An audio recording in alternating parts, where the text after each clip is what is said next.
morning, everybody. Welcome back to Ad America TV. Hi, I'm Maya Trainer, one of the guides here at Ad America, and we welcome our audience joining us online. We truly hope that you are doing well and staying safe amidst this outbreak. Well, anyway, for those of you who are first-timers here, hi, welcome to Ad America TV for the first time. Ad America is the U.S. Embassy's American Center. Our mission is to provide a space for young generations of Indonesia to learn more about the United States. We have temporarily moved to a solely digital platform so you can enjoy our program from the comfort of your own home and help flatten the curve of COVID-19. Don't forget to leave your questions in the comment box below, and our panelists will answer them later in the seminar. And for our friends here who are joining us through Zoom, there are a couple of features that you can use to actively participate in the seminar. You can use the raise hand section to ask your questions with your video on, or you can also use the chat box section whenever you wanted to say hi to the other participant and also the panelist as well. But please keep in mind to use these features wisely, alright? Cool. Now today we will be having a session titled The Cultural Heritage of Nusantara Creativity. And as a friendly reminder for all of you, as continuation of our 10th anniversary celebration and Black History Month in February, we are having a very special activities with a giveaway this month. In this giveaway, we are giving out an iPhone 12 Pro. So make sure to stay tuned until the end of this event to know how to participate. Now I will break the ice a little bit with a social media quiz. Are you guys ready? Okay, here we go. The question is, which museum in the United States was the first ever to feature an exhibition of ancient Indonesian art? Is it A, the Smithsonian, B, the Museum of Modern Art, New York, C, the Guggenheim, or D, the National Gallery of Art? I will repeat the question one more time. Listen carefully. Which museum in the United States was the first ever to feature an exhibition of ancient Indonesian art? Is it A, the Smithsonian, B, the Museum of Modern Art, New York, C, the Guggenheim, or D, the National Gallery of Art? You can participate this quiz through our social media comment section, and stay tuned till the end of this event to find out if you get the answers right. Now, without further ado, please welcome our moderator for today, Bapak Tony Sugiarta from A Nerd Gallery.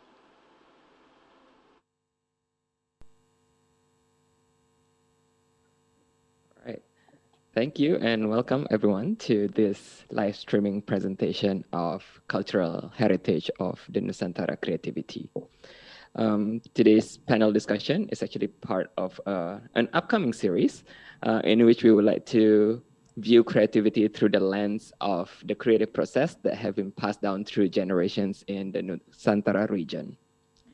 This process, which has become an integral part of Southeast Asia, arts and culture, has since synergized with global contemporary culture. It has been acknowledged by the UNESCO through the inception of Indonesian batik into the list of intangible heritage of humanity. And in this series, we will also explore the transformation and the relevance of this long-withstanding art process in the contemporary world. How would the sustainability of this cultural wisdom be impacted, as it seems to be in a complete contrast to the digital era, globalization, and economic pressure? It's a very huge topic with so many viewpoints, and we will break it down into different art forms and topics along the series, which we will mention at the end of the discussion. But today, as we are live streaming here at America Platforms, we have three amazing panelists who are artists and educators. We have Michael Nathaniel Kurniawan, a design and entrepreneurship educator at Ciputra University, Surabaya, Indonesia. Desmond Anabrang, a cultural and traditional arts activist who is an integral part of Babaran Segaragunung Culture House in Yogyakarta. And joining us all the way from the United States, we have Sonia Dahl, an artist, a writer, a lecturer of contemporary art at University of Oregon. They have the first-hand experience in not just learning about them, but also using this Nusantara creativity in their practice and their daily life. So they will help us to break down and understand what this creative process is all about and how they support this cultural sustainability. For today's live streaming and discussion, we will each talk to the panelists individually. So they will briefly present and we will chat a little bit about their perspectives and positions around Nusantara creativity. Once we have talked to all three panelists, I'll bring them all back for a discussion with questions from all of you here. Do ask your questions or comments in the different channels, wherever you're viewing us from, and our team will pass out the questions and we will weave them into the conversation as well as we go along. And without further ado, I would like to invite our first panelist, Michael Nathaniel Kurniawan. And while he is preparing the speaker and presentation, I can read a little bit about his bio. Michael is a design and entrepreneurship educator at Ciputra University, Surabaya, Indonesia. He is one of the alumni of Kaufman Foundation Global Visiting Faculty Program and is the founder of the Center for Center Heritage Studies and its University Museum. He is a senior lecturer for the Visual Communication Design Department, School of Creative Industries of Universitas Ciputra. And he's also a research fellow for the Tracing Parents Foundation and an awardee of the Indonesia Endowment Fund for Education to study a graduate program at the University College London Institute of Education. And Pak Michael, yes, Hello. the floor is Hello. yours whenever Thank you are ready. Thank you, Mr. Tony. Hello, everyone. Good morning and good evening. Thank you. So I'm going to share my screen, please. Okay. Thank you. Once again, first of all, I would like to thank At America for hosting this wonderful event, co-organized by Rumah Budaya Babaran Segaragunung and Meet the Makers. It is truly a pleasure and honor to collaborate with many local and global partners today who share the same passion in art and culture. Uh, so the title of my presentation is Co-Creating Sustainable Heritage for Indonesian Creative Industry. There are several questions I would like to address in today's presentation. Sorry? Is it okay? Yeah. There are several fundamental questions on the topic of culture and creative industry posed by the committee. The first question is the concept of creative industry and how it is closely associated with economic gains and measurements. However, underneath this, I believe that we are actually trying to figure out the role and the position of culture in the current system of economy. This is actually the main issue concerning how to co-create sustainable heritage, and I believe that there are misconceptions that hinder us from finding the suitable answers. These misconceptions can be seen in the dichotomy of art and design, whether it is the mediums, institutions, education system, and its creative workers and creative processes, the dichotomy of cultural values versus financial values, culture as a thing of the past that is no longer relevant to the contemporary ways of living, and so forth. We have inherited these false dichotomies, and now we need to critically rethink most, if not all, of this dichotomy. Secondly, in doing so, once we are able to break down these dichotomies, we will have a fresh perspective on culture and the creative industries. And third, in relation to the dichotomy of cultural heritage as a past thing that seems to be irrelevant to the contemporary culture, we need to revisit the definition of cultural heritage. And fourth, in understanding that culture is alive, constantly changing, and affect every aspect of our life, we will be able to properly position cultural heritage in the creative economy. This is something that UNESCO has been trying to promote with its concept of culture and creative industry. And fifth, if we have the time, we will also talk briefly about what are the implication of these new insights to creative and cultural institutions and education system, both in the local, national, and global level. But please don't worry, I'm not going to ruin weekend mood with a bunch of theory. Rather, I would like to take you on a series of museum tour. So it's like a weekend holiday visiting museum. Okay. Uh, I am a visual communication design and designer, also an entrepreneurship design and entrepreneurship educator. I teach art, world art and culture.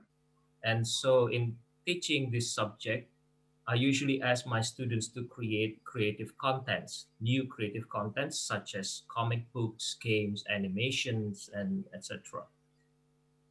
I want my students to be inspired by past culture, just like how the world's renowned Hayao Miyazaki movie Spirited Away found its inspiration in Japanese cultural heritage. This is one of its famous character called the No Face that is inspired by Japanese traditional mask festival as presented, analyzed, and presented by Dr. Hiro Kajihara. Okay. So my eye-opening journey began when I got the opportunity to study in the US as one of the last Kaufman Global Visiting Faculty in 2011. During the road trip program, we visited several Ivy League universities such as Harvard, MIT, and Stanford University, among several others. And it was in Stanford that I went to the Cantor Arts Center. Inside the Cantor Arts Center, I found a really mysterious looking wooden sculpture from Mentawai, Indonesia. This is a figure of a gibbon. I wish my student I wish my student would have been able to find something like this in Indonesia to inspire them to create characters like Miyazaki's Snow Face. At that time, I did not know what a gibbon is or anything about the Mentawai culture. All I know is about Indonesian culture. All I know about Indonesian culture are wayang, batik, ancient Indonesian temples such as Borobudur, Prambanan, and many other sites. So this sculpture is something that is totally alien and inspiring for me. Well, later on, I read an article by Professor Raymar Sheffold. He is an expert anthropologist on Mentawai culture that made rather a controversial statement concerning this artifact. He basically said that the figure of a gibbon at the Cantor art is an authentic fake. It is authentic as it was made by Mentawai people, but it is a fake as it is really nice made to order souvenir and that the artifact does not have any significant value to the Mentawai people and its culture. Therefore, I began to question, what is this artifact? Is it a cultural artwork because it was placed in a museum, even though it doesn't have any cultural significance for the community that made it? Or is it a pre-ordered design object made as a piece of decoration or souvenir? Or is it a fake artifact made to be sold in the black market? But why should not the Mentawai people create such objects if it's benefit them financially? Are Indonesian art and cultural workers unknowingly trapped in this false mindset of creating authentic fakes? This is one question that I would like to pose for us. And let's go on to the next museum. So in 2016, I received a scholarship from the Indonesian Endowment Fund for Education. I did my MA in Art and Design and Education in UK. I wish I went to US, but I got the opportunity to UK. Uh, and I got the chance to visit some of its famous museum. One museum is very close to my UCL campus, which is the British Museum. To my bitter surprise, Indonesian diverse cultural artifacts seems to fit in these three narrow cabinets. So inside the British Museum, there are three cabinets containing Indonesian heritage. I was so shocked because I thought Indonesia will have so many great artifacts to be displayed in the British Museum, but unfortunately, that's not the case. Some artifacts inside these cabinets are authentic artifacts. Sorry, but you may not be able to see it clearly. On the middle, top middle of the cabinet, it's one of the Buddha's head from Borobudur. An ancient armor on the bottom right, a keris dagger and a few Hindu bronze figurines, and a set of wayang and gamelan souvenirs. Now we know that when Raffles went back to UK, he also emptied the Kraton of Yogyakarta palace. But apparently, all the treasures were stored somewhere else. It's not in display at the British Museum. Reflecting on the Reflecting on the contents of these cabinets, I began to question what is the difference between original and valuable artifacts with mass-produced souvenir. Is this what Indonesia's culture heritage is all about? Again, I'm very concerned that we are too accustomed in making and selling souvenirs that in too accustomed in making and selling souvenir for the tourism industry that we forgot what culture really is all about. I'm not against the notion of having financial gains based on cultural heritage. I do think that cultural workers need to receive fair social and financial reward, but I am deeply concerned that we have lost perspective on what culture is. That is probably why we see policymakers position the management, preservation, and development of local culture underneath the Ministry of Tourism, Ministry of Primary Education, and Ministry of Trade. And if we can see here, a lot of cultural workers in Indonesia recreate, uh, mass produce these antique fake artifacts, right? So, like this Buddha's figurine, Buddha's head. For the record, for some reasons, I prefer the creation of figure of a gibbon better than the mass-produced Buddha head, such as in this photo. I also want to know what you think about this. Maybe we can have a discussion afterwards.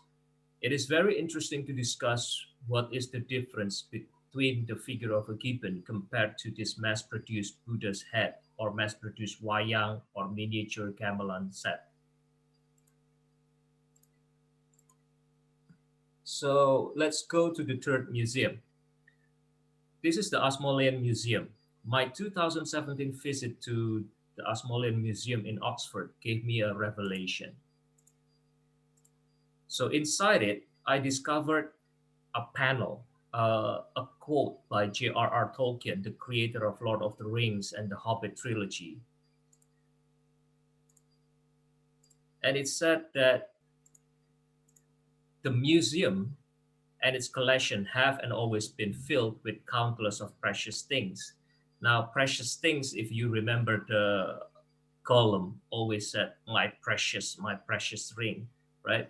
So uh, this quote cemented the idea for me that museum is the place to find design inspirations. In case you're wondering, Indonesia only has around 300 plus museums according to the 2015 data, while the UK has 2,200 plus museum. And in the US, it is amazing that they have 35,000 museums, over than 35,000 museums. After the visit to Ashmolean Museum, I decided to investigate the relationship between the museum and design higher education. So I believe that the museum inspires us creative workers, artists, and designers to create something new. The next place I would like to take you on is to the Stonehenge. The Stonehenge Visitor Center and Museum. There is this uh, wonderful cabinet inside of it, and this cabinet exhibited products of popular culture that was inspired or in any way wanted to be associated with the Stonehenge site and its cultural historical value. The description clearly explains how the creation of this popular culture attracts people from different generations to come and to learn about Stonehenge. Maybe they now added something from the latest Transformer movie. If you like Transformer movie, you might notice that they choose Stonehenge as the site for their epic battle scene. Now, it's not historically accurate, but that's how I remind my 7-year-old son at that time about our visit to Stonehenge before I tell him more about the real history of Stonehenge. It is how the younger generation makes heritage sites or cultural heritage relevant to their life. Popular culture creates a bridge for younger generations to learn about the past. So we look at our cultural heritage from products of popular culture. That is exactly why we need to think critically about the creation of new creative contents. This is where I studied for my MA. Uh, this is where I piece all of my puzzle. So it all comes back to the figure of the gibbon at the Cantor Art Center. I tried to create a replica of that sculpture as an artwork to criticize the way Indonesians tend to perceive cultural heritage as a mass-produced souvenir. But eventually, I wasn't able to create such replica. Rather, I made something new based on my design skill set. Then it struck me that this is what culture is all about. The preservation of cultural heritage is not about preserving the past as the way it was, but it's about creating a new heritage. This stainless steel figure of a gibbon is my cultural artifact. It is part of my living memory and life that shapes my understanding of what culture is and forever changes how I teach art and culture to my students. I'm not trying to create a new learning culture by having my students to create their own, a new heritage inspired by artifacts displayed at the university museum, and in the process to also learn about their past cultural heritage from the creative process that they experience. This is my legacy for Indonesian designer. So this is the museum at Ciputra University, a very small museum, 12 cabinets of inspiration, what I call them. And this is Mr. Mark McGovern, the American Consulate General in Surabaya at the opening in 2018. So regarding the misconceptions of that lead us to where we are right now in the confusion of where we should position cultural heritage in the creative economy, I noticed that during my research, Indonesia's creative economy subsectors actually is an adaptation of the UK's creative economy in 2001. However, in 2014, the UK revised its subsectors and they include museum, galleries, libraries, and cultural education as part of the subsectors. However, in Indonesia, we don't know the real role of museum, galleries, libraries, and cultural education. So this is one evidence that we are still struggling to find out how to put, where to put culture in the creative economy. Uh, my next two slide, UNESCO framework for cultural statistic offered a different perspective. As we can see here, and you can search on later on, it starts with the cultural domain. Intangible cultural heritage inspires the creation of all of these subsectors. So culture is not underneath one. creative industry subsectors, but culture is the essence, is the source for every subsectors. So once again, I want us to think beyond the dichotomy of culture and financial, and I want to see culture as a holistic as possible. Okay, so this is my last slide. Heritage is co-created in the present based on the past for the future. Thank you. My time is up. I'll return this to you, Mr. Tony. All right.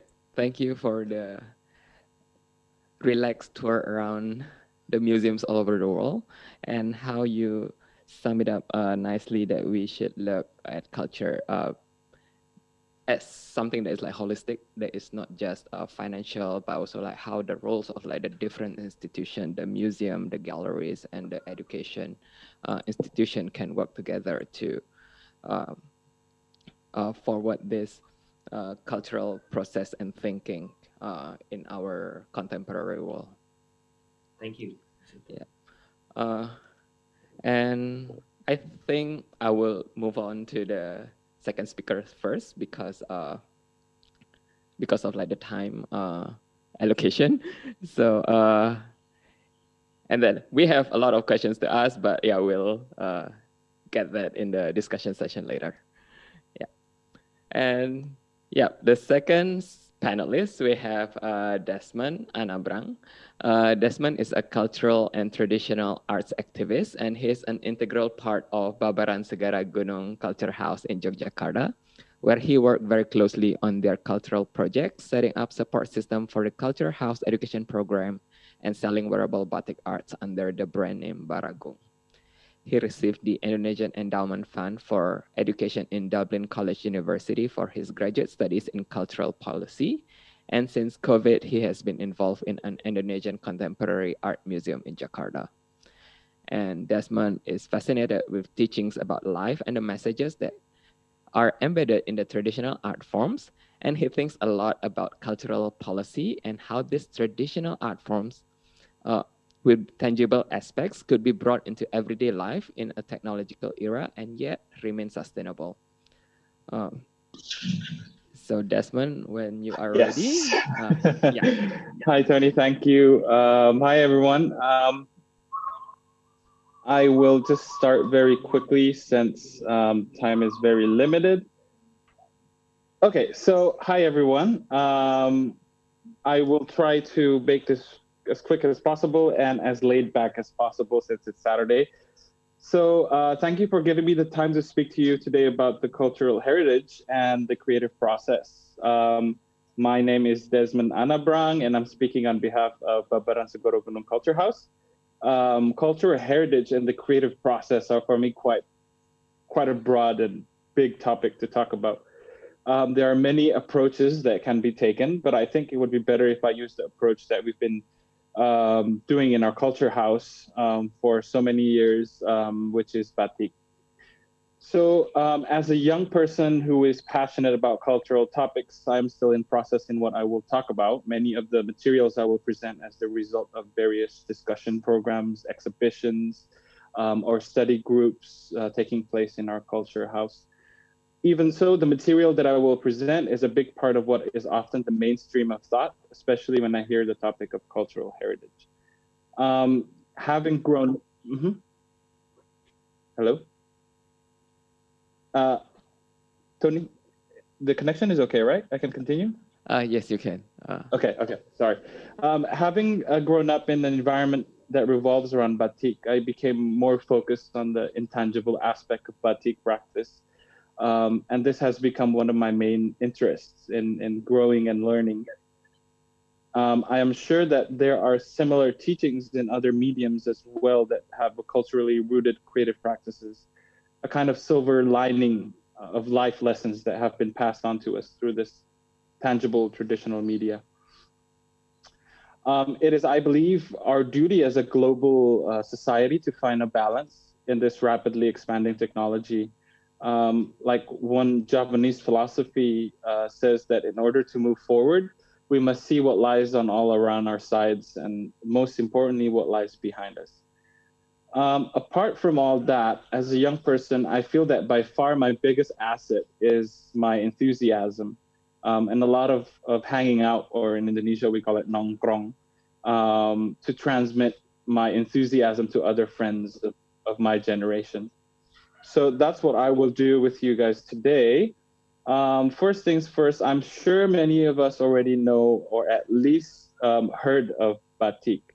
For those of you who may not know, batik is a wax resist technique, which means that the part that we draw using a tool called something, as you can see in the picture, um, or also could be put as a pen version of batik, which is filled with wax as its ink, will then become resistant so that after the cloth is dyed, the part we draw will remain like the previous color, and the part that was not drawn would then change color according to the type of dye that is applied. Um, as you can see, this young woman over here is doing batik. It's not it's in our studio, and it's not child labor. It's one of our workshops that we do with kids. So continuing on, today I will go through this very quick time travel with you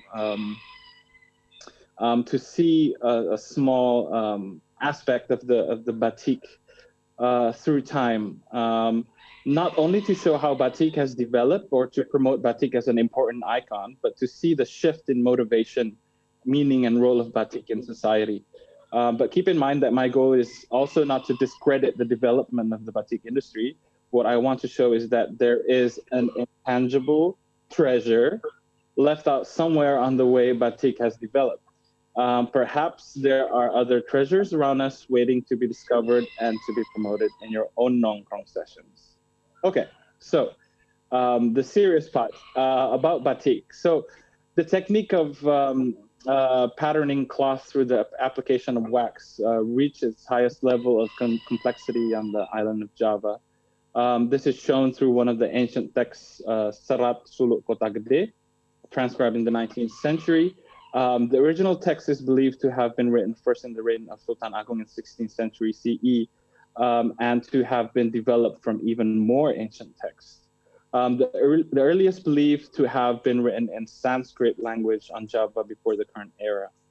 And in this text, there is a section that specifically talks about batik, and it's called Suluk Ambatik. And we have come to know about all of this from our programs in the Culture House, where we've had the honor to have Pak Manu Widya Saputra, which is an Indonesian scholar and philologist.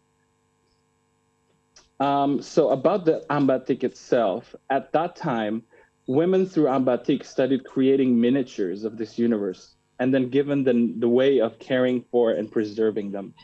They learned that the divine was filled with loving kindness and graciousness towards those that truly had the desire to carry out puja, or known as a prayer ritual, and bhakti, or devotion. The implementation of puja and bhakti is called brata, vow to self-control. Now, ambatik is the path, the way that women carried out their brata, because ambatik at that time was required to also hold upacara, ceremonies, upakara, help others, show kindness, carry out offering obligation, and upawasa, fast controlling the sensory organ, and also aswapna, wakefulness, watchfulness, and so on. And then the text ambatik shows that women that carry out the activity of ambatik are said to be women that are without defect and worthy of respect. Because when she ambatiks, she has to choose correct time and guidance to achieve a sacred day to begin the sacred batik. When she ambatiks, she faces the universe that has nature's wideness as the place that batikers rests their mind and intuitive sensitivity upon it. In this regard, the cloth that is to be batik with a certain citra, or which means a mental or visual text in the form of an image, requires her refined behavior, which is said to be the base of the cloth. The means that is used to draw the citra is the chanting tool, and is in the form of pen of the divine. That chanting shows the way, and while this activity is being done, she sings praises to the divine. What is most important, though, in this process of batik is that which is shown on the wide open surface of the cloth, which is a form of maya, or the illusion or appearance of the phenomenal world. This is the essence of the divine itself that enters into the body and soul of the woman that is batiking and results in the process of ambatik. That which contains the essence has the character of utilizing the body and soul so that the cloth that is formed also becomes a piece of cloth that is pure, sacred, and perfect. Okay, as I promised, now we'll move on through time to the next. Hang on. Before we continue, I would like to say that in our culture house, we feel that this creative process and deep appreciation in making batik are currently an important focus, not in order to restore the batik process, or it must be as described in the Ambatik text, but to realize that in the batik, there is such a deep creative process. Then this knowledge can become a provision for us to appreciate the culturally rooted creative process and apply it in the context of the contemporary creative process. A further explanation of the culturally rooted creative process learning method that we use at BSK will be presented at another time by my dad. I think Tony will tell us more about that later.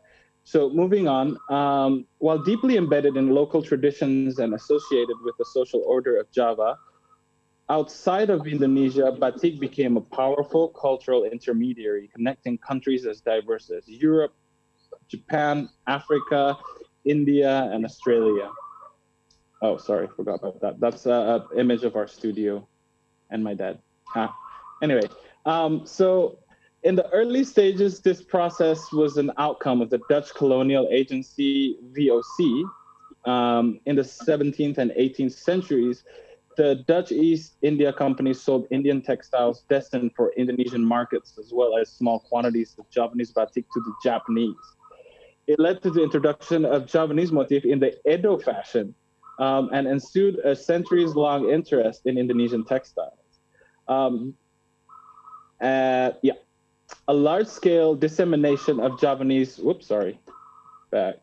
A large scale of dissemination of Javanese iconography started at the end of the 19th century with the export of European copies of batik textiles to West African markets.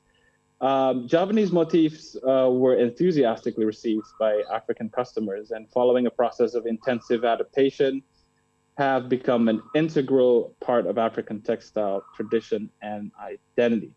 Fun fact, VOC back in the day was as rich as all of these modern companies put together. That blew my mind. Anyway, this is the African batik that I mentioned. And then another outcome of colonial encounters was the introduction of batik technique to the Netherlands around 1890. A decade later, batik was practiced all over Europe and became a distinctive feature of Art Nouveau and Art Deco. Interest in the technique led to the introduction of Javanese motifs into European fashion and fine arts. For example, the work of Poirier, Van de Velde, Mackintosh, and Matisse. This is a portrait of Van de Velde. He's a designer from Belgium, became acquainted with the Javanese textile technique batik while on honeymoon in Holland in 1894. Began practicing it in 1902. Japanese, Indonesian, and other East Asian art techniques were highly popular at that time and were frequently employed to decorate home interiors. Now, the impetus mainly came from Dutch artists who had their batiks made by the craftspeople here in Indonesia.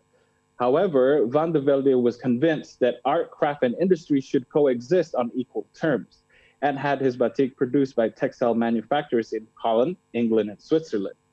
Unfortunately, his effort to establish a batik as a subject in his art school, arts and crafts school in Belgium, didn't work out. And I can only imagine what difference would it make if they had this batik in their arts and culture school in Europe in the 1920s.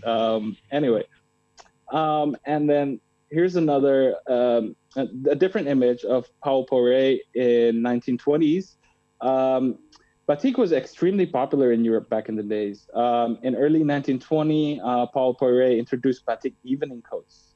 after World War I, there were more than 30 batik workshops in Paris. That's crazy. And then here are some of the images of the nightgowns that were extremely famous back in the days. One of the most famous workshops was Madame Pangon. It was such a big hit back then. Here's an image of Madame Pangon's work. It was such a big hit back then that even the Princess of Romania wore one of her batik creation. And I think you can find that exact clothing in the Powerhouse Museum in Sydney. Anyway, moving on through time, Indian batik, there it is. More recent introduction in 1930s of the Javanese batik technique to West Bengal in India, and also a little bit later on into Australian Aboriginal communities, 40 years later to be exact, resulted from direct contact. For example, in 1927, a person called Rabindranath Tagore visited Java, and it led to this development of Bengali batik, which is now very widely known in India and in the world. While in Australia, batik was taught as adult education in remote areas. Artists came to Java to study batik, and in the 1990s led to a series of collaborative workshops between Indonesian and Aboriginal artists, and batik became a modern medium for expressing their ancestral legacy. Here's an image of Australian batik. So after traveling through this short time travel, we've been to quite a few places, and following the adventure of batik, we are back in Indonesia. For some of us, you may be in some other countries. Today, Saturday the 13th, February 2021, sitting in front of our computers, laptop, or phones, looking into the screen, sitting somewhere in your house, yet you're very connected to all of these other people from everywhere around the world, connected by the help of electricity and a technology we call internet. Imagine COVID-19 hitting us in 2001 or 2006 even. How would it be different? Well, aside from us playing Snake on our phone all the time, we wouldn't be able to do this new thing called webinar. In a lot of cases, we take these things in front of us for granted. It takes a very close look into what happens through time to really see how far we've reached, how much we've lost, and also how much we've gained. It takes even more digging in our mind to think of any world cultures we could easily experience nowadays, or even the creative process that comes with it. For instance, I could have sushi for lunch, watching Korean drama, having Thai tea afterwards, and after a day of doing batik. I hope that every now and then we could pause a moment, and with this same frame of mind, think at the things we have in front of us. Does my hand-woven grocery bag actually has a cultural context behind it? Does this tablecloth that we keep in a cupboard from our grandmother actually have any story behind it? And I'm glad that we still have traces of how batik reflects an intangible side of it, like how certain batiks are worn on certain occasions, like on weddings or on death rituals or whatever. However, this knowledge is not brought out to the front page of common batik knowledge. It is certainly not highlighted in the ever-growing massive batik industry. Today, batik is everywhere. It's sold on online platforms, malls, traditional markets, souvenir shops, and from the range of printed batik to traditional batik pieces. In Pekalongan, it is known that when Pekalongan is this but very famous batik city in Indonesia, in Java specifically. It is known that when the rivers are dirty and smelly, it reflects a booming batik business. Now, the next time we hold a batik, let's reflect on the story behind the text on batik, all of the creative processes that originated from the creating this one textile.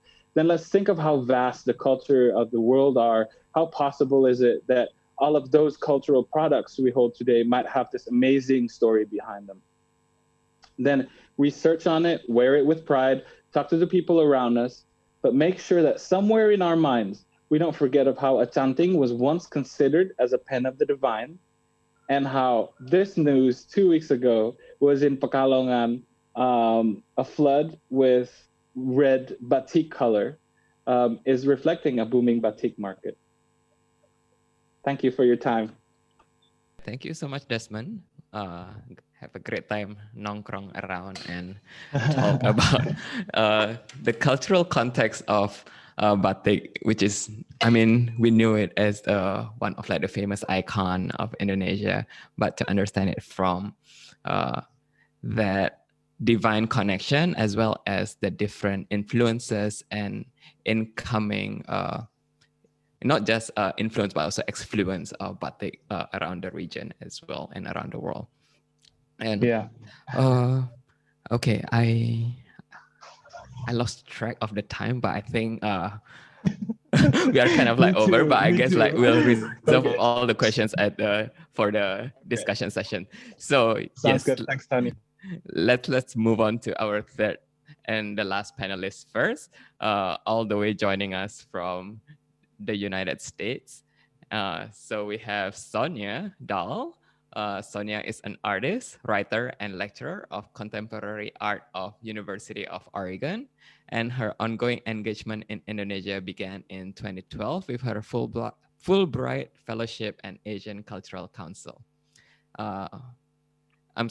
Asian Cultural Council supported art research projects exploring the cultural significance of textiles as they evolve, hybridize, and collapse the boundaries between tradition and the contemporary. Being a contemporary artist herself, Sonia also spent much of her research periods in Yogyakarta, immersed in and writing about the culture of collaboration, artist collectives, and participatory art in Jogja's contemporary art communities.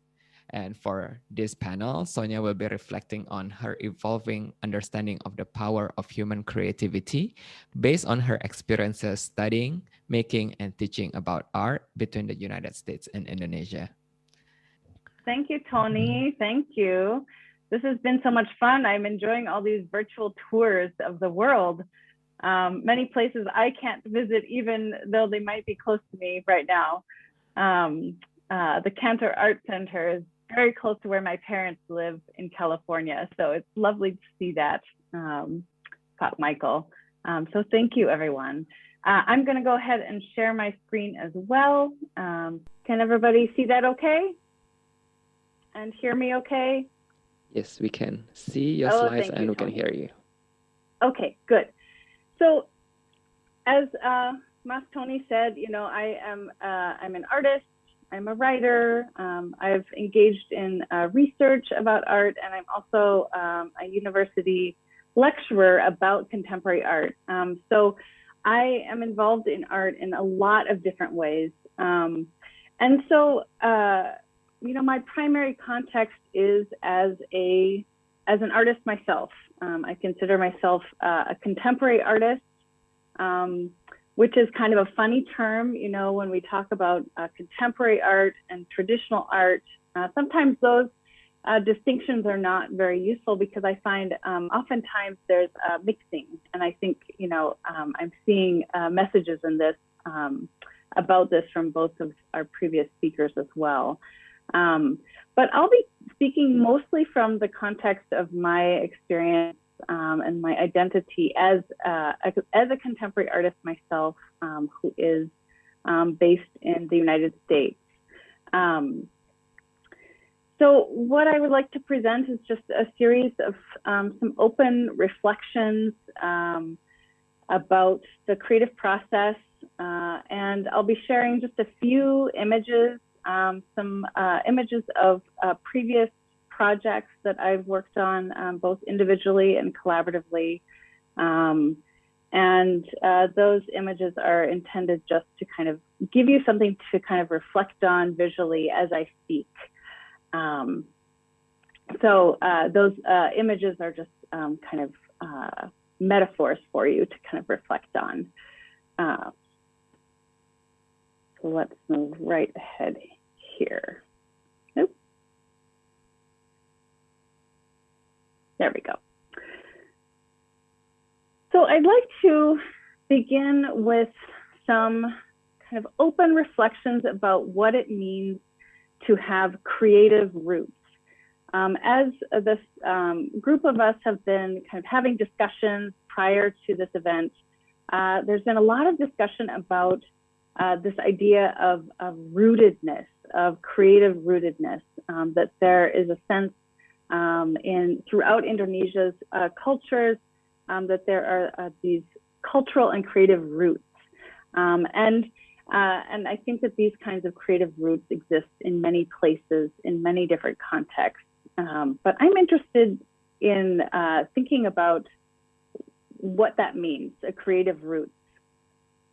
So, the purpose of this webinar series, as we know, is to look at the cultural heritage of Indonesian creative process and artistic traditions as they relate to some of the contemporary pressures of industry and education and emerging technologies and the economic systems of global capitalism.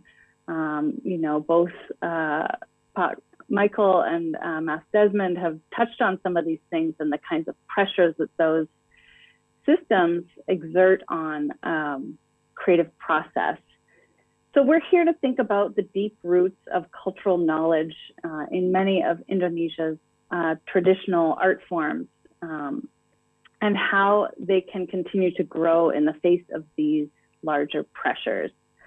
But for me, as an outsider, as someone who is not Indonesian, I don't necessarily feel that I can speak with full sensitivity about the specific cultural context of Indonesian traditional creative processes. But I have been reflecting a great deal on this question of creative rootedness and how it relates to the cultural context that I come from as an American contemporary artist and educator who works with textiles and fibers.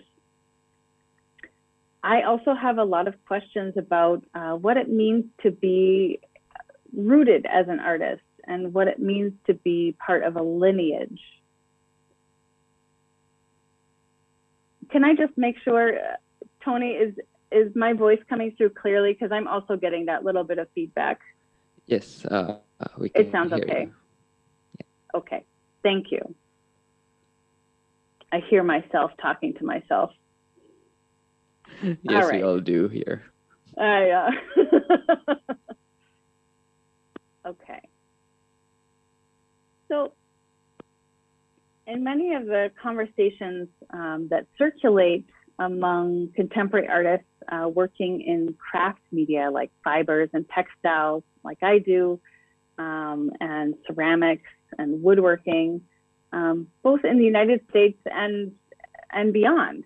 I hear a lot of people discussing whether it's possible to become part of a creative lineage, that one might not necessarily already have an attachment to through ancestry or anything like that.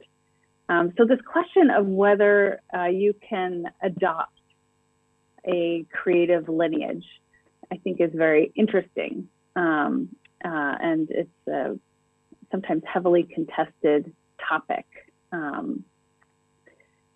In my country, the only people who have true ancestral relationships to the land we live on and cultural traditions that tie them to it are those who are indigenous to the land. The rest of us and our ancestors are newcomers in many ways. The majority of the people in the United States are immigrants themselves or descendants of immigrants or colonists. So, being a descendant of immigrants or colonists often means that our lineages have been broken in some way, or that we've been separated from our ancestral roots through the process of assimilation into a new place. And this is a different sort of unrootedness than what I hear talked about a lot through my travels and time living in Indonesia. among artists and artisans.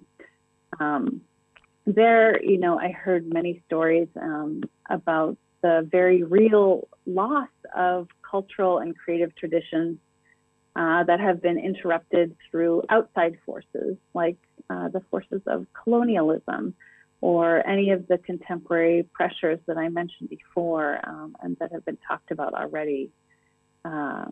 So what I think is interesting in some ways, some of the observations that I've made is that many artists across North America, I see exhibiting signs or speaking about feeling that they have experienced a loss of creative roots and trying to find connectivity through studying or adopting the artistic traditions of other places.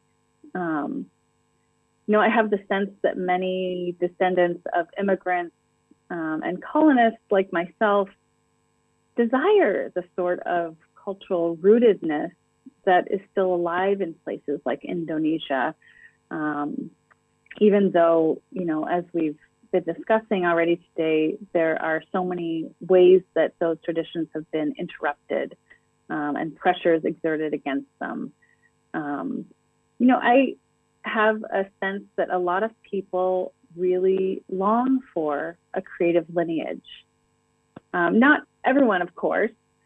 Many contemporary artists, myself included, really appreciate the openness and freedom to explore that comes with being unattached to any one traditional system. So I think that's kind of interesting to think about the different ways that art operates, whether it's sort of attached to a system or kind of this open, anything goes kind of way that the contemporary arts function globally.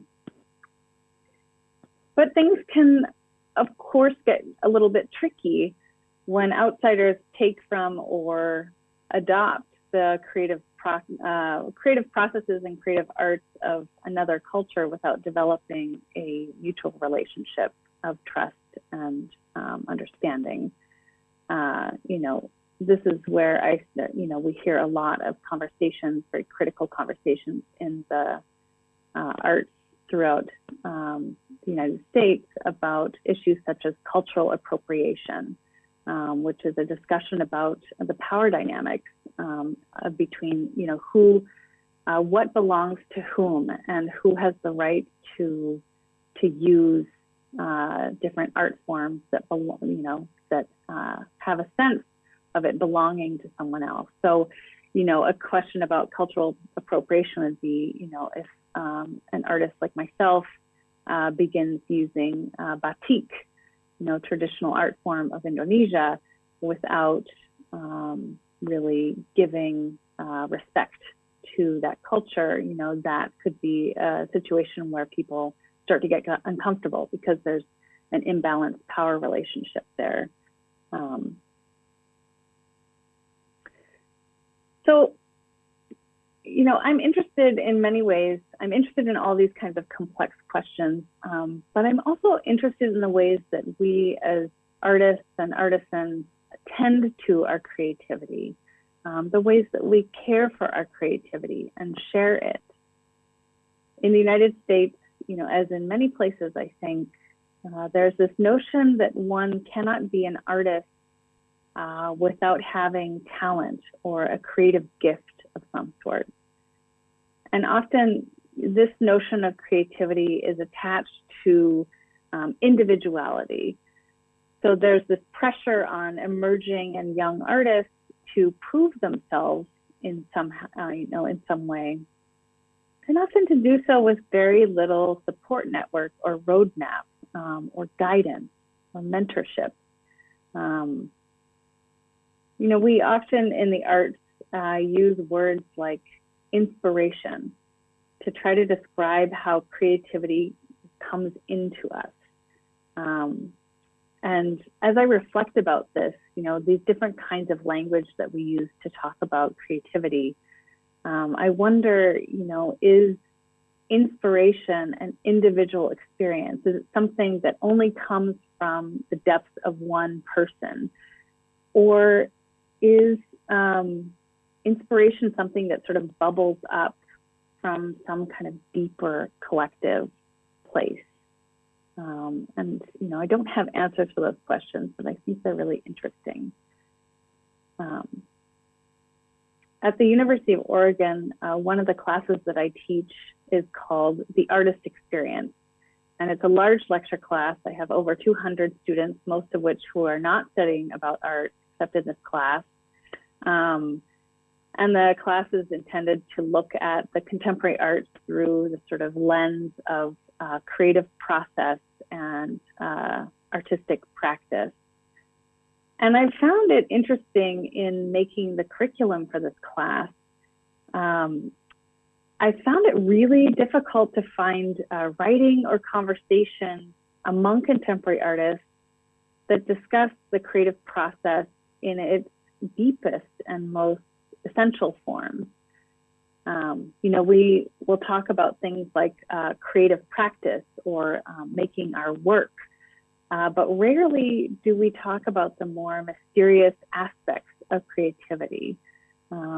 And I wonder, you know, perhaps that's because this deep well of creativity is something that is very difficult to explain in language.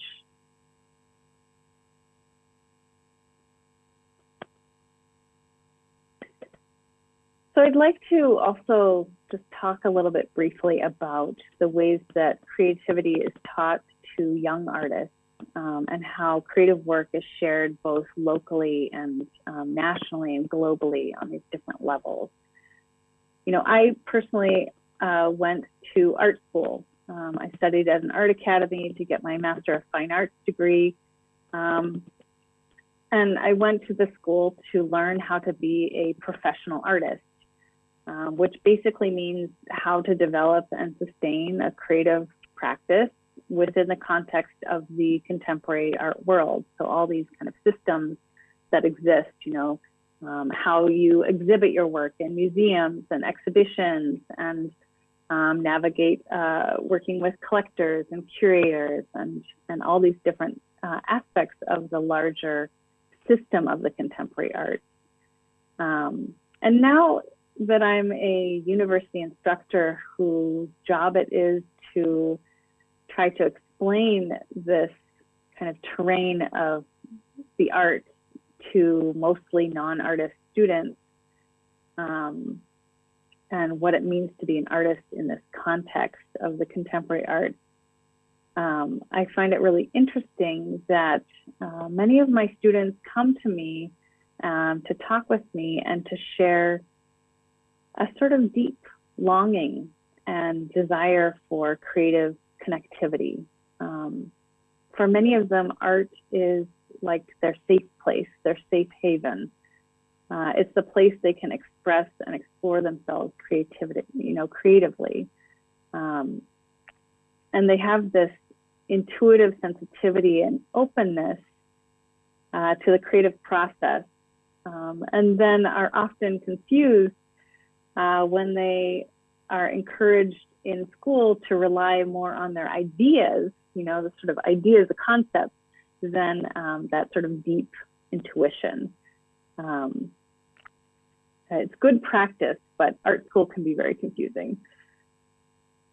Now, in my experiences living and working in Indonesia, the best school I found was through nongkrong. We're going to talk about nongkrong again.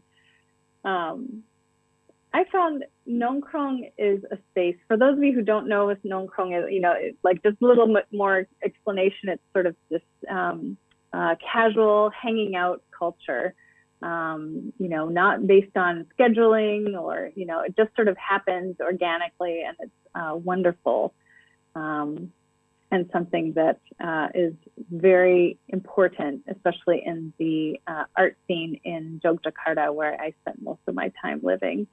But I found nongkrong is a space where creative ideas and materials and mutual support are shared, so that both the individual artist and the collective that they might belong to benefit, ideally. Of course, every group of friends has its drama, so you never know exactly how it's working. But Nongkrong is this wonderful space that is less formal than school. And engaging in Nongkrong with your artist friends allows for creativity to be kind of shared more openly and generously among friends and colleagues. So that was, in many ways, my experiences with Nongkrong in Indonesia's arts, whether it was visiting on the porch of someone's house in a village or hanging out in an artist collective in Jogja, that the process of Nongkrong was really the place where I learned the most about creative sharing. So thank goodness for Nongkrong.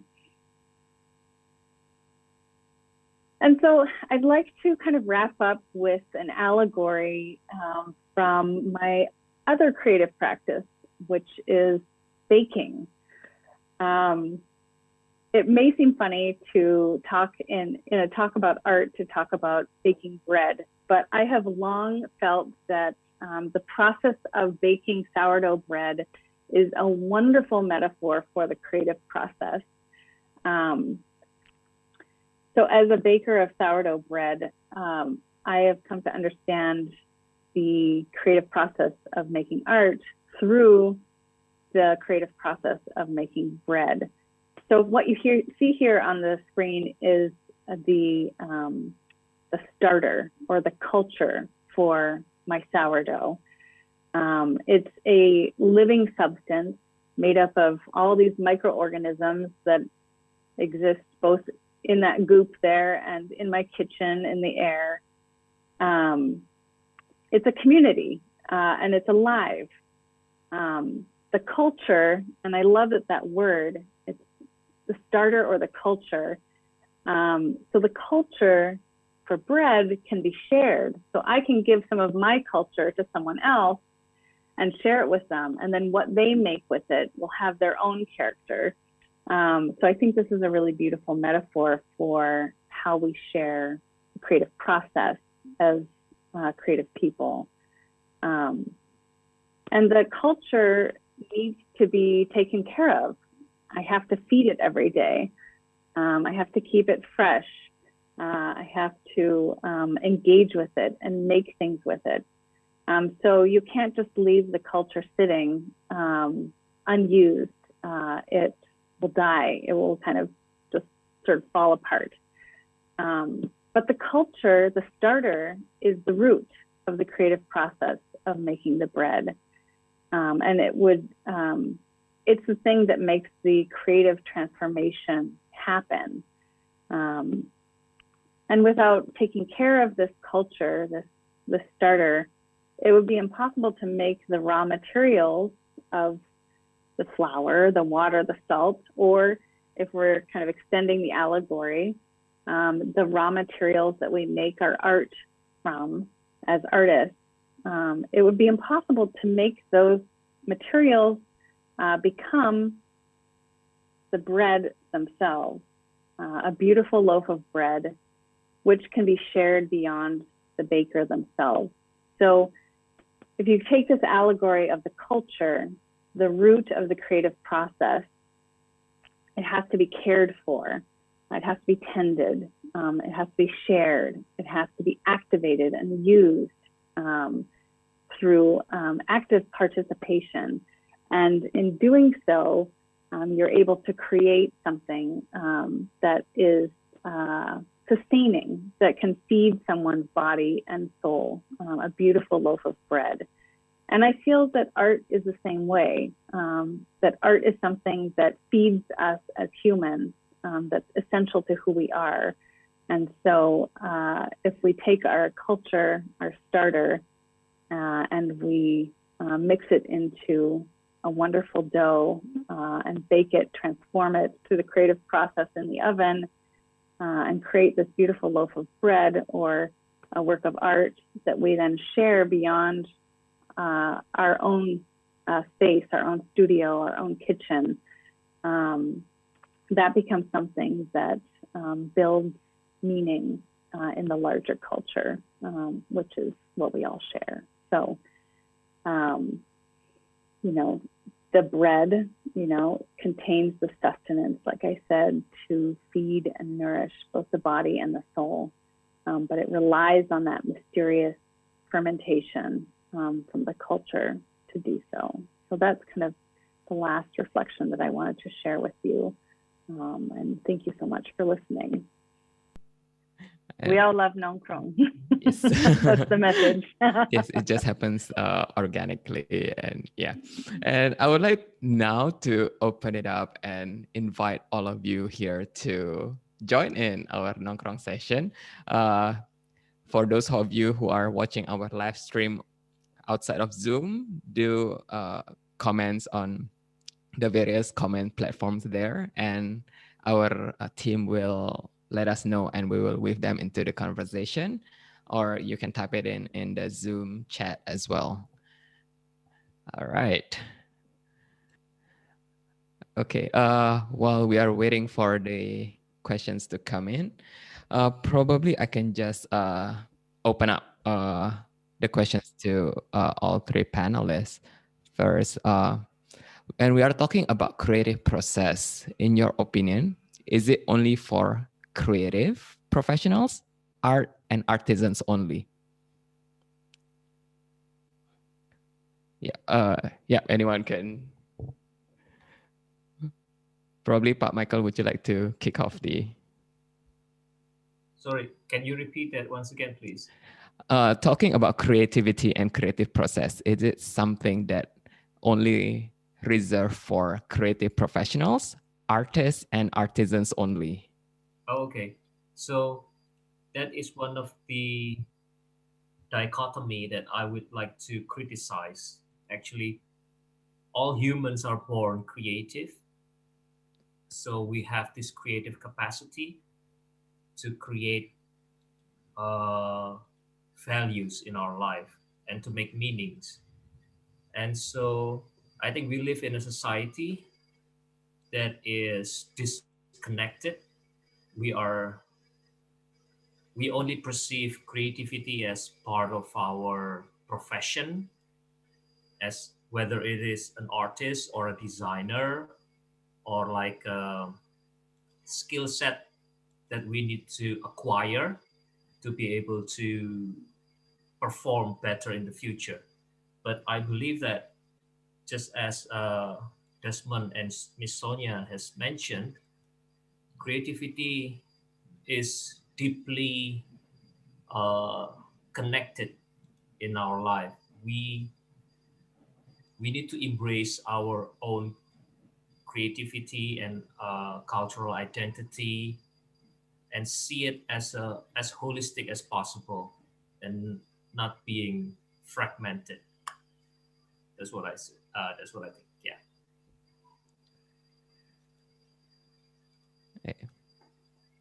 Yeah, I can add a little bit to that question too. I think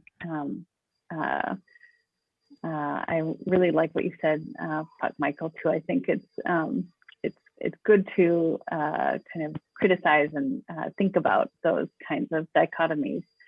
One of the scholars that I really admire, Ellen Dissanayake, she's done a lot of research about the creative work being done in both traditional cultures and, basically all over the world.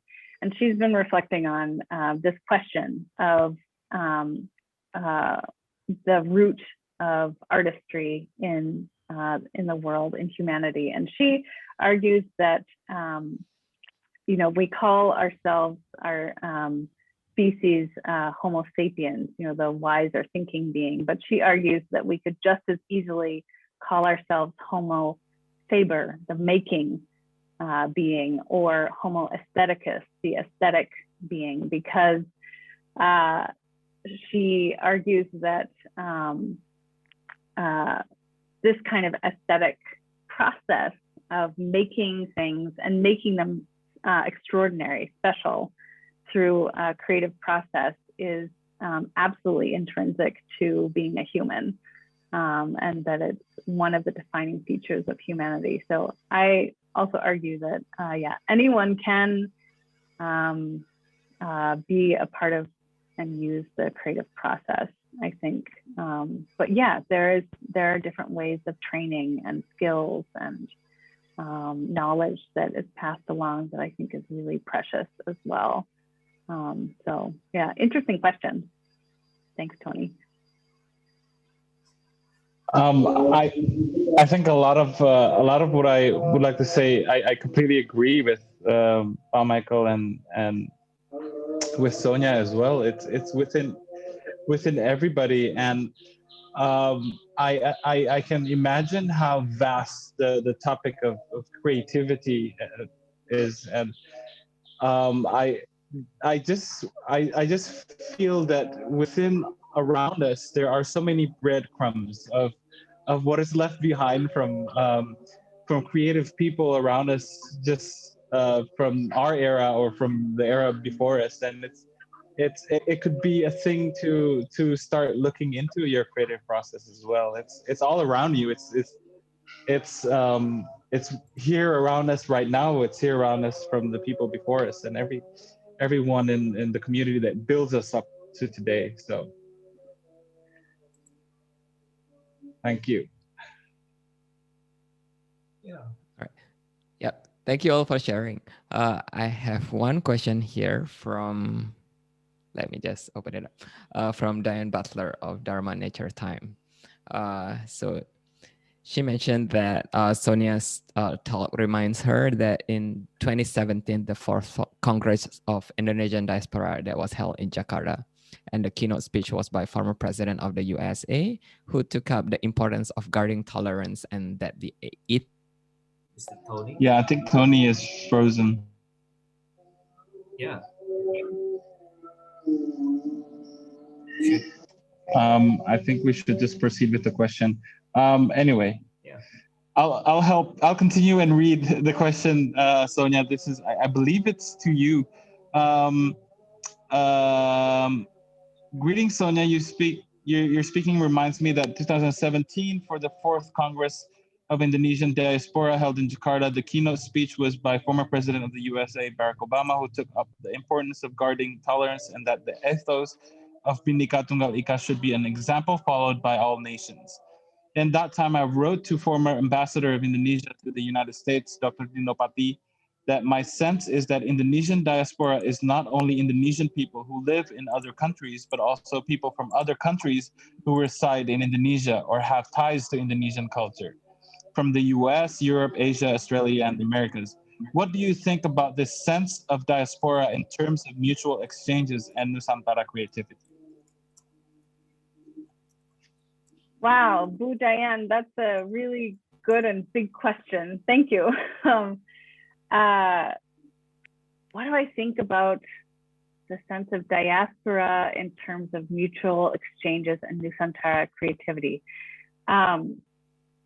Well, I think, you know, it ties back to a little bit what I was reflecting earlier, this idea of being separated from one's ancestral roots in some way. And that can be just from going and living somewhere else, you know, and then you gain different perspectives. But I think absolutely there is something interesting that happens when people do spread around the world. And of course, that is the contemporary condition. Migration is constant, you know, and with migration, all of these different creative processes, art and food cultures are being shared all over. So I do think that through diaspora, some of the essential creative processes of different cultures, for example, from Nusantara, are shared. I don't know exactly if I've totally answered your question, but those are some of my reflections based on that. Thank you. Can I add to Miss Sonia? Yeah, Mr. Sure. Tony? Yeah. Please. Thank you, Sonia. I think Yeah. I remember correctly, there is Professor Kwame Anthony Appiah, who at the MoMA, Museum of Modern Arts, once presented the idea of art and identity based on the cosmopolitan view. So I believe that this diaspora is related to cosmopolitan view. We can see it in a cosmopolitan view, saying that we are, all of us, citizens of the world in a global world, but we have, each of us, have our different cultural identity. So rather than accepting globalization that tries to create a uniform identity for all nation and all culture, the cosmopolitan view argues a position in which we, all of us, are citizens of the world with different identities. So it doesn't, it goes beyond nationality and geographic boundaries.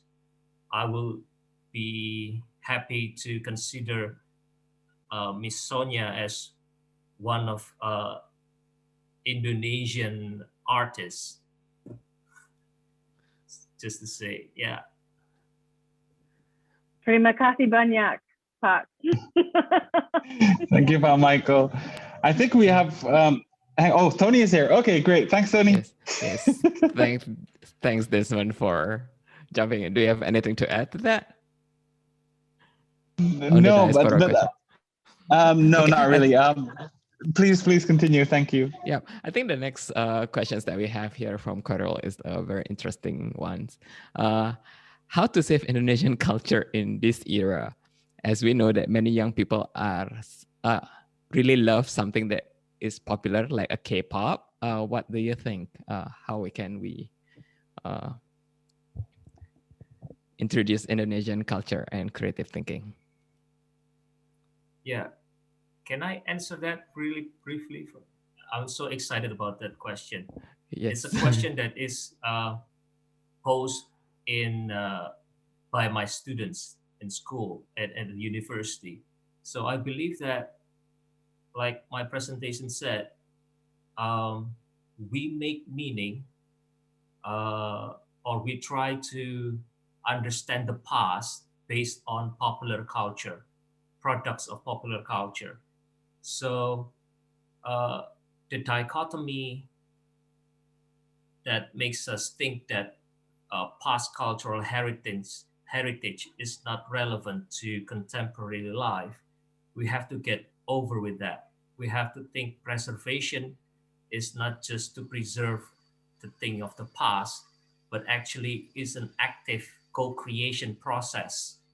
It is a creative co-creation process to create new things in this present moment based on past values for the future. So when we understand that definition of cultural heritage, then we can see that it's okay to create new popular culture and have a strong critical awareness of what the values will be, the impact will be, and it's okay to have financial reward for what we create out of it. So we are living in an era, creative economy, creative industry, where if we don't create, we are consumer. We consume other popular culture such as K-pop. The way to save Indonesian culture is to create a new culture based on Indonesian past, so that we can produce and we can also share it to the world through the creative economy. So that's how we compete in this creative economy system. But we have to do it critically so that we are responsible for what we create. One of my colleague, professor at Taiwan, uh, shared his portfolio, but there's one interesting statement that he said before he shared his portfolio. He said, "I'm sorry if my work is a bit vulgar, is sexually vulgar." So in a sense, I get this feeling that he's actually embarrassed in saying that I create something that is that the market wants, but it is not according to my sense of morality or cultural background. So we need to think critically about what we create. We are creating a future cultural heritage. That's it. Sorry.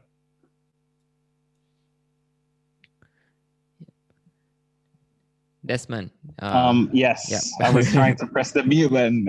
You saw that. Anyway, I find this question very interesting as well. I would like to say that maybe it's not a term to say saving Indonesian culture in this era, because the culture, it is being developed by us today. It's a living being, and what we build within our nongkrong times, what we share with our friends, what we wear, it will become the culture. It is us that will become the root in some time in the future. So actually, Korea is an example of a very good. They have a very good cultural policy. Excellent cultural policy in how they can talk about their culture and bring it outside of their country and be proud of their culture as well. So I think one of the key thing here is to look at what Korea has developed as a thing to study from. Uh, how they embrace their culture and how they brought that with excitement within pop culture itself, and it becomes the Korean culture that we see on TV today. So I think it all depends to us, to our friends, especially my generations, but Michael's generation and Tony's generation. We're the one that will be building it. So yeah, that's what I have to say. Thank you, Tony.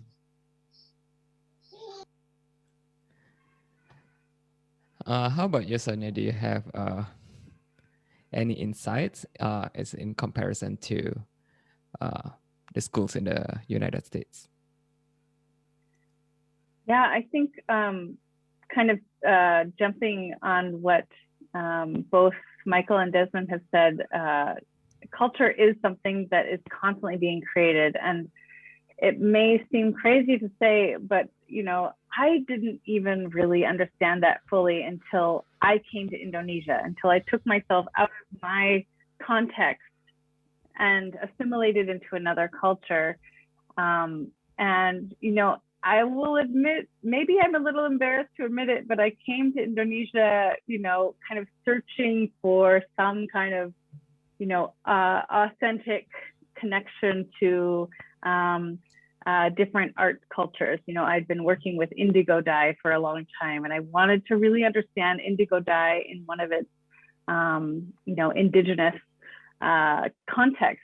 But as Pop Michael has talked about quite a bit, the authentic fake, I found, I was surprised to find that, there's all different kinds of recreations of how people work with this substance and how people make different things, both in Indonesia and elsewhere that I visited.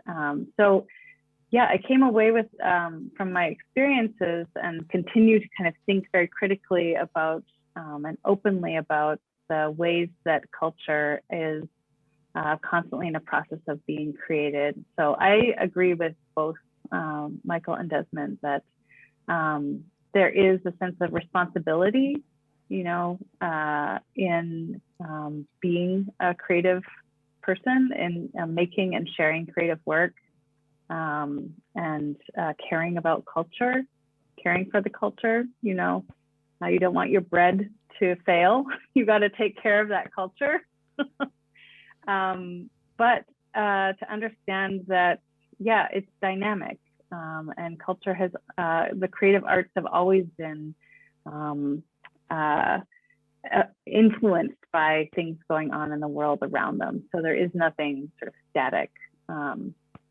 But I think, the heart of the question, I think I really understand. There's good reason to be concerned about losing something. That is definitely possible. And I come from a culture where many people have lost their creative roots, and I see senses of how that can impact people as well. So I would empower the questioner to become a cultural activist as well. Just like Desmond. Yes, thank you so much to all the three panelists who joined us today. Unfortunately, I have been warned by the organizers that we have run out of time, and that will be our last question for the day. I truly apologize for everyone who have sent in their questions. And just before we end off, I would like to conclude today's session on our cultural heritage of the Nusantara creativity. Pai Michael mentioned about the cultural and the economic relationship of our culture in the modern contemporary world, and how the different institutions, the museum, the galleries, and the schools could actually synergize in forwarding the safeguarding of this cultural heritage process. And Desmond mentioned about using an example of a batik, that culture is a living thing and it will continue to evolve, and how we can use that creative process and how it can adapt and transform in our contemporary world. And Sonia mentioned about the finding roots in the cultures, as well as the notion of the individuality versus the collective notions of an artist or a creative process in their work. And of course, we have talked about the difference, comparing and contrasting between Indonesian and American and culture in the global world as well. And these are actually a very small part of our discussions, and this is actually the start of a whole series of creative process, the Nusantara creative process, that is organized by Meet the Makers Indonesia and Babaran Segaragunung Culture House. Yep. It is a monthly series of talks talking about different aspects of the creative process according to different topics, be it technology, working with Mother Nature, as well as different art forms such as textiles or the shadow puppets, the wayangs. And that, okay, here we go. Yeah, so this is the cultural heritage of the Nusantara creative process webinar series. Today being the first one, and the next 4 will be starting in March. It is a monthly seminar, monthly webinar talking about tradition, creativity, and technology, and then creativity in working with the earth, and then ecology of place, the role of identity in creativity, and finally the shadow puppets and the creative process for millennial culture of the Nusantara. And for more information, you can go to the next slide. Yes, so you can contact all this through these emails as well as the relevant Instagram accounts. And with that, we thank you so much for joining us this morning in our chit chat nongkrong session. Hope you learned something about the Nusantara creative process, and we shall see you in our next webinars. And I shall hand it over to the guide. Thank you so much, Pak Tony, and the rest of the speakers. That was a very inspiring session. We hope to see you again another time. In the meantime, the rest of you, please don't go anywhere, because I have the name of the winner for our social media quiz today. Earlier in this event, I asked you guys, Which museum in the United States was the first ever to feature an exhibition of ancient Indonesian art? And the right answer is D, the National Gallery of Art. And our winner for today is Adi Nugroho from Facebook. Congratulations, Adi. As I mentioned earlier in the beginning of this event, America is having a very special activities, and we're giving out an iPhone 12 Pro. And how do you participate? You can participate by posting a picture of 10 lines poem of your own creation and post it on your Instagram or Facebook or Twitter, and simply tag us on social media account at ATAmerica. For further information, please visit bit.ly/BHMExpress. Now, you may be wondering, how can I develop an awesome idea for a place like this? Easy. You can go to our website at www.atamerica.or.id, click create an event, and collaborate with us. All proposals coming to us will be reviewed, and your event might be featured here soon. And while you're on our website, don't forget to subscribe to our newsletters for weekly event updates sent straight to your inbox. Alright everybody, I think that wraps up this episode. It has been really fun, but unfortunately, we have to say goodbye for now. Don't forget to follow us on Instagram, Facebook, Twitter at ATAmerica for event update, fun content, and so much more. Also, don't forget to subscribe to our YouTube channel as well. Thank you so much everybody for tuning in. Happy weekend!